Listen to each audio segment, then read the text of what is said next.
Spike'ın gerçek sesi sonunda paylaşıldı. Evet, gerçekten. Ve eminim duyunca çok şaşıracaksınız. Spike'ın asıl sesine geçmeden önce Brawl Pass çekilişinin kazananlarına ödülleri verildi. Ve siz de bedava Brawl Pass kazanmak için kanala abone olup bu videoyu beğenin. Ve yoruma kullanıcı ID'nizi de yazın. Brawl Stars'ın paylaştığı ve yeni gelecek karakter Ollie'nin rap yaptığı bu animasyonda ilginç bir şekilde Spike da konuşuyor.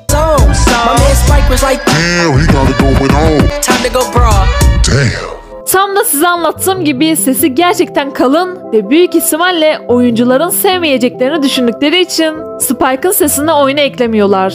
Sadece karanlık Lord kostümünde birazcık duyuyoruz.